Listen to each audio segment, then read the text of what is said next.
Halo pemirsa, saya Dian Mirza. Inilah seputar iNews siang. Pemirsa, puluhan emak-emak berebut baju layak pakai di Bazar Ramadan di Purwokerto, Jawa Tengah. Ratusan emak-emak juga menyerbu bazar sembako murah.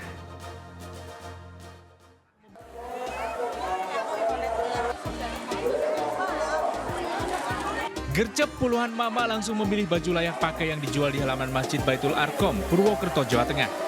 Baju bekas ini dijual Rp5.000 per potong. Selain itu ada juga tas bekas yang dijual Rp10.000 per buah. Meski pre-love, namun baju dan tas yang dijual masih terlihat bagus. Sementara itu sejak pagi ratusan warga antre membeli sembako murah Bazar Ramadan yang diadakan oleh Pemkab Purwakarta, Jawa Barat. Dengan uang Rp72.000 setiap warga mendapatkan beras 5 kg, minyak goreng 2 liter, terigu dan gula. Kalau harga normal berapa sih, Bu? Ya harga normalnya sampai 100 lebih. 100 lebih. Kalau paketan segini mah. Berarti untungnya berapa Ya, selisihnya? lumayan, makanya emak-emak pada sibuk kesini teh. Ya membantu masyarakat kan. Pasar murah di halaman Polres Gunung Kidul juga dipadati pembeli. Meski harus antre selama 1 jam, namun warga rela demi membeli sembako harga murah. 4 ton paket sembako ludes dalam waktu singkat. Tim kontributor iNews melaporkan. Selain temuan minyak kita yang tak sesuai takaran, kini muncul tipu-tipu takaran beras tidak sesuai keterangan di kemasan. Beras kemasan 5 kg ternyata hanya berisi 4,7 kg. Sidak Satgas Pangan Gabungan Kalimantan Timur menemukan tipu-tipu takaran. Kali ini di Pasar Sepinggan, Balikpapan, tim sidak menemukan beras kemasan 5 kg yang ternyata hanya berisi 4,7 hingga 4,8 kg. Tertulis sausnya 5 kilo ya, tertulis. Cuma yang ada cuma 476, berarti 2 liter, 2 mili ya, 2 on. Yang kurang. Itu hampir semua tuh. Tim Satgas Pangan dan Dinas Pangan berjanji akan menindaklanjuti temuan ini dan memanggil produsen beras kemasan. Sebelumnya tipu-tipu takaran produk sembako juga ditemukan di Pasar Jatiwangi, Majalengka, Jawa Barat. Tim sidak gabungan Satgas Pangan menemukan produk minyak kita botol 1 liter hanya berisi 950 ml. Polres Majalengka akan menyelidiki distributor minyak kita tersebut. Tim Liputan iNews melaporkan. Pemirsa, puluhan kios di Pasar Poncol Senen, Jakarta Pusat terbakar. Kebakaran terjadi di tengah hujan deras. Warga hanya bisa pasrah menyaksikan kobaran api melalap habis 30 kios di Pasar Poncol Senen. Banyaknya bahan mudah terbakar membuat api cepat merambat ke kios lain. Pemadaman terkendala akibat banyaknya warga di lokasi. Tidak ada korban, penyebab kebakaran diduga korsleting listrik.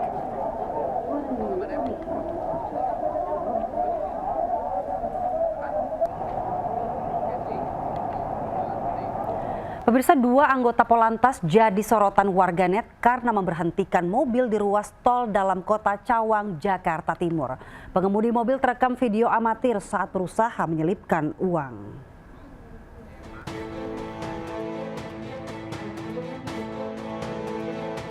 Dua anggota Polantas menghentikan mobil di bahu jalan tol dalam kota Cawang, Jakarta Timur. Pengemudi mengetuk kaca mobil meminta uang kepada penumpangnya. Pengemudi berusaha menyelipkan sejumlah uang kepada anggota Polantas. Wadir Lantas Polda Metro Jaya membantah kedua anggota Polantas bertugas di Ditlantas Polda Metro Jaya telah melakukan pungli. Mobil dihentikan karena ingin menegur pengemudi agar segera mengurus STNK kendaraannya. Perekam video dimintai keterangan mengaku hanya ingin mencoba kamera ponsel barunya. Kemudian adapun untuk pelanggarnya sendiri juga sudah kami lakukan klarifikasi dan sudah kami tanyakan, tidak ada hal yang istilahnya transaksional, jadi tidak ada permintaan yang sifatnya dilakukan oleh petugas. Kepada pengemudi mobil, anggota Polantas tidak melakukan tindakan tilang manual. Pengemudi ditilang menggunakan tilang elektronik atau ITLE. Dari Jakarta, Helmi Cajangbati, iNews melaporkan. Pemirsa, hujan deras dan angin kencang di Jakarta membuat pohon besar tumbang menimpa 2 mobil di Kebon Sirih Menteng, Jakarta Pusat. Akibatnya 2 penumpang mobil terluka.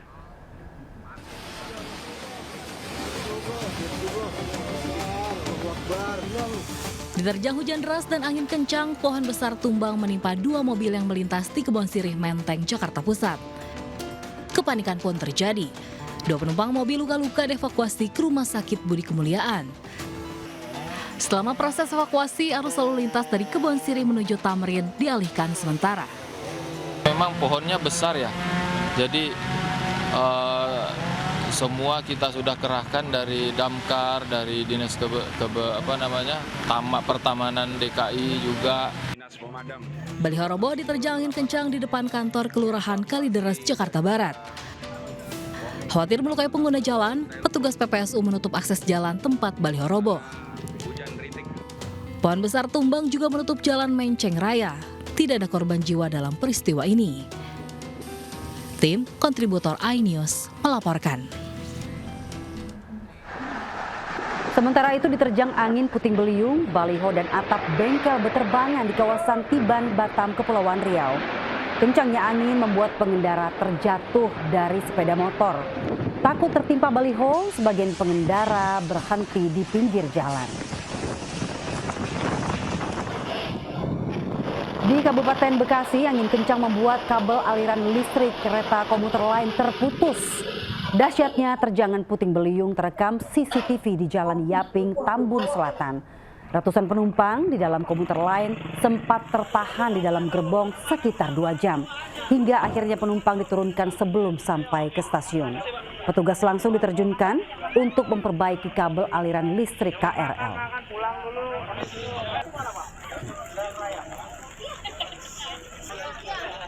Pemirsa, hujan deras kembali menyebabkan banjir di kawasan Kebonpala, Jakarta Timur. Air sudah mulai menggenang sejak Rabu dini hari. Berikut laporan Indra Setia.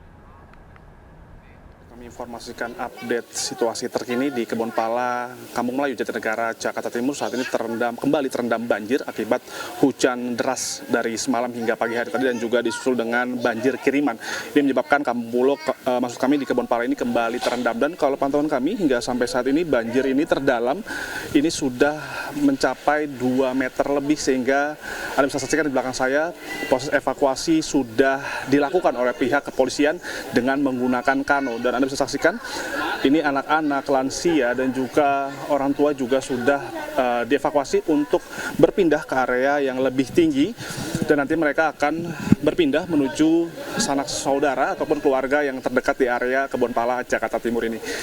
Akibat banjir ini 70 KK terdampak pengungsian, yang mana memang area ini yang biasanya sekolah SDN 0102 Kampung Melayu ini menjadikan tempat untuk pengungsian, namun belajar mengajar masih tetap berlangsung, sehingga hingga sampai saat ini untuk terkait pengungsian ini belum diadakan dikarenakan situasi masih terpantau kondusif. Dari Jakarta, Indra Setiabudi Laksana, iNews melaporkan. Berita duka pemirsa, pemain sinetron Kawakan Nasrullah atau yang dikenal dengan sapaan Mat Solar, Senin malam tutup usia. Mat Solar meninggal dunia di rumah sakit karena penyakit stroke yang telah lama dideritanya.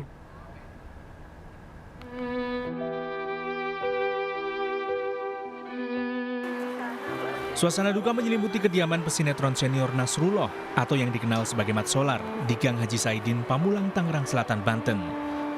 Sejumlah kerabat dan rekan sesama artis nampak berdatangan ke rumah duka. Mat Solar meninggal dunia pada usia 63 tahun di rumah sakit pukul 22.30 Senin malam karena sakit yang telah lama dideritanya. Di mata keluarga, selama hidup Mat Solar dikenal sebagai pribadi yang baik dan murah hati. Royal gitu, pemurah. Iya. Pemurah. Nggak menang-menang dulu, Pak ya? Enggak. Tetangga, saudara, Pak. Oke. Rencananya jenazah Mat Solar akan dimakamkan di TPU Haji Daiman, Ciputat, Tangerang Selatan, Banten. Mat Solar dikenal publik saat membintangi serial Baje Bajuri dan sinetron Tukang Bubur Naik Haji The Series memerankan tokoh Haji Sulam. Selain bintang sinetron, Mat Solar juga dikenal sebagai pelawak, penyiar radio hingga politisi. Dari Tangerang, Banten, Nunung Purnomo, iNews melaporkan. Kita ke informasi lain pemirsa, di tengah polemik RUU TNI, 2 anggota TNI terduga pelaku penembakan 3 polisi diamankan Denpom Angkatan Darat. 3 polisi tewas saat penggerebekan judi sabung ayam di Waikanan, Lampung, termasuk Kapolsek Negara Batin.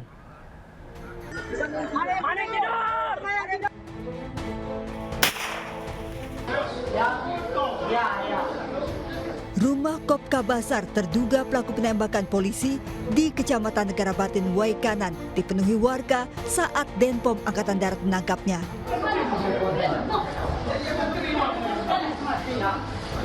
Sementara seorang terduga pelaku lainnya, Peltu Lubis, sudah lebih dulu menyerahkan diri. Keduanya diduga menembak 3 anggota Polsek Negara Batin termasuk Kapolsek saat akan menggerebek arena judi sabung ayam. Sebelumnya Senin sore 17 personel Polres Waikanan datang ke lokasi untuk menggerebek, namun tiba-tiba ditembaki orang tak dikenal. 3 anggota polisi gugur dengan luka tembak di kepala. Sabar, ini sedang dilakukan. Tim sedang bekerja di lokasi di PKP, ada Pak Dirkrimum dengan teman-teman dari Polres Polda. 3 jenazah anggota polisi dievakuasi ke Rumah Sakit Bayangkara untuk diotopsi. Sementara polisi dan Denpom TNI saat ini menerjunkan tim untuk menyelidiki kasus ini, termasuk melakukan uji balistik senjata api yang digunakan pelaku. Tim kontributor iNews melaporkan.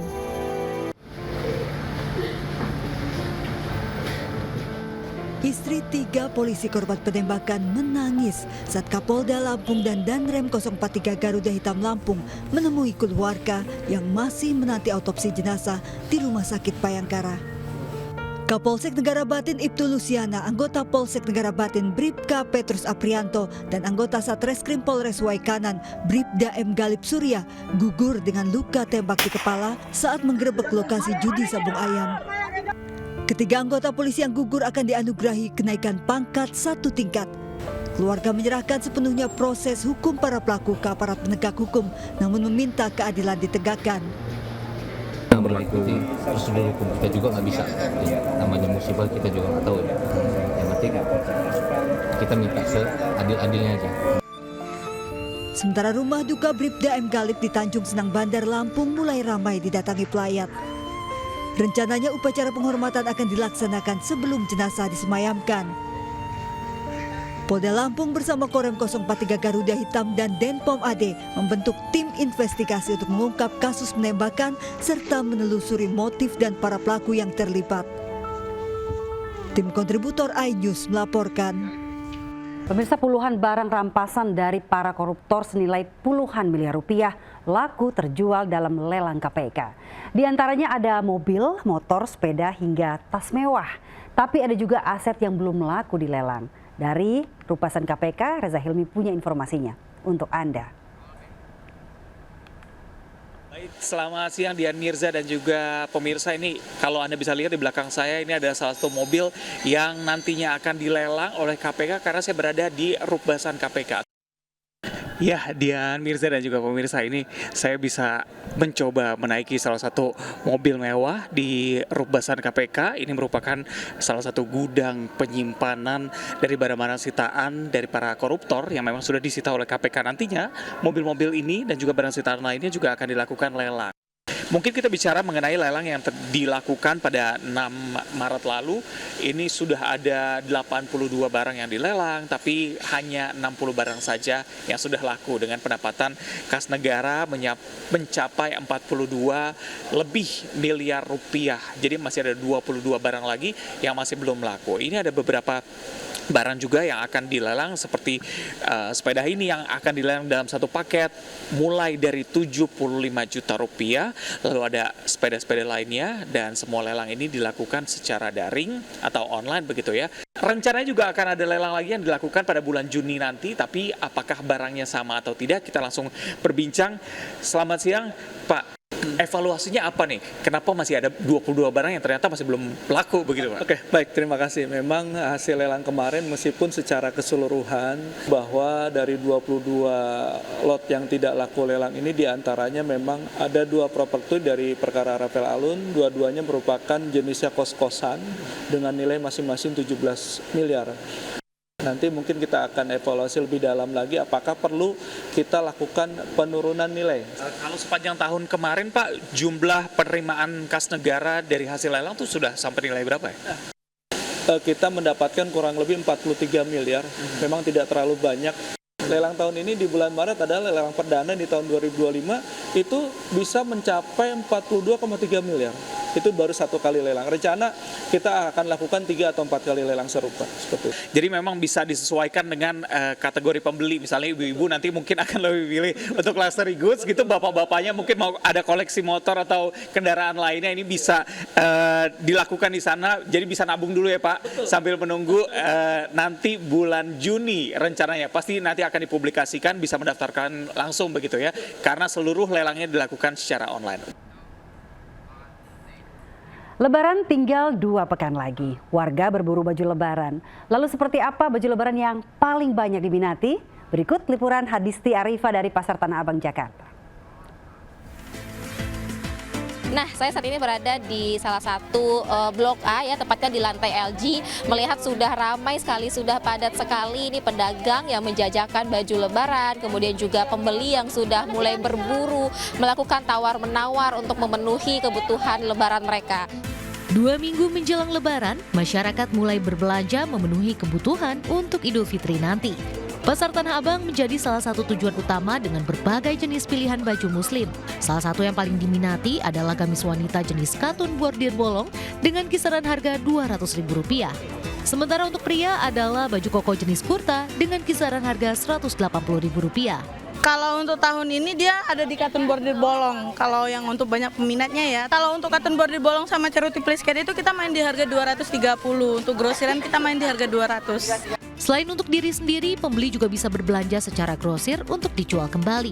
Mereka memilih berbelanja di Pasar Tanah Abang ini lantaran dinilai lengkap dan beragam, serta harga yang ditawarkan pun cukup terjangkau. Model terbaru. Iya. Maksudnya baju muslim. Iya, baju muslim gamis. Ya agak lebih murah, banyak pilihan. Dari Jakarta, tim Liputan iNews melaporkan. Warga geger ular sanca raksasa sepanjang 7 meter menyelinap masuk pasar buah. Jangan kemana-mana, informasi selengkapnya hanya di seputar iNews Siang.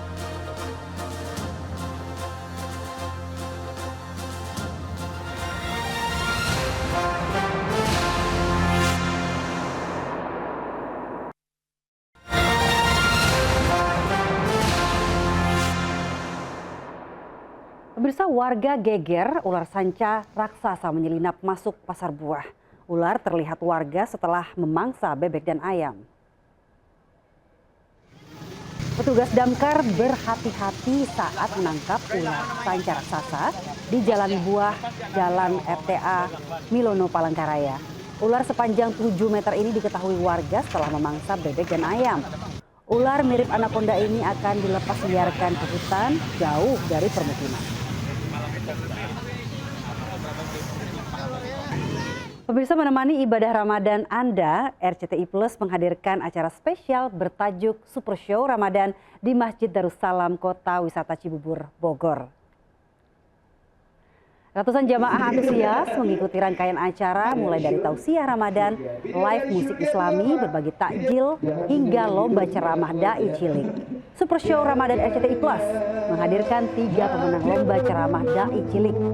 Dengan semangat berbagi kebaikan, acara juga memberi edukasi bagi umat muslim yang menjalankan ibadah Ramadan. Ya, kita jadi tahu, oh ternyata tuh surat ini menceritakan tentang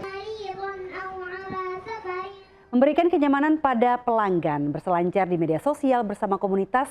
Salah satu provider telekomunikasi Indonesia meluncurkan aplikasi inovasi terbaru. Dengan fitur baru, pelanggan bisa berbagi kuota internet dengan mudah. Menyambut bulan suci Ramadan, XL Axiata meluncurkan produk inovasi terbarunya, XL Circle, melalui produk XL Prabayar yang ada dalam aplikasi MyXL. XL Circle memungkinkan pelanggan XL Prabayar untuk membuat circle atau grup yang berisi keluarga, rekan, ataupun komunitas lainnya. Dengan bergabung dalam circle, para pelanggan bisa berbagi kuota dengan anggota grup lainnya, memperoleh bonus kuota 10 GB setiap kali total transaksi pembelian paket internet yang mencapai Rp100.000 dan kelipatannya. Selain itu, anggota baru yang bergabung dalam XL Circle akan mendapatkan bonus kuota 5 GB tanpa perlu khawatir bonus kuota bisa hangus. Tanpa ada batasan masa aktif, membuat kuota Circle menambah keseruan interaksi. Dibuat dengan sebagai suatu bukti atau satu fitur baru untuk mendukung positioning Excel sebagai brand untuk family. Jadi kan Excel itu selalu berkomitmen untuk menjadi brand yang mendukung keluarga Indonesia, yang selalu menemani keluarga Indonesia di semua lini kehidupannya lah. Dengan peluncuran program baru ini, Excel berkomitmen untuk memberikan yang terbaik bagi pelanggan dan terus berinovasi untuk meningkatkan pengalaman layanan. Dari Jakarta, Steven Patinama dan Andri Setiawan, iNews melaporkan. Viral, ibu hamil melahirkan bayi laki-laki di atas pesawat rute Pontianak-Surabaya sesaat sebelum mendarat di Bandara Juanda, Surabaya. Berita ini menutup jumpa kita siang ini. Saya Dian Mirza bersama tim yang bertugas. Tetap semangat dan sampai jumpa.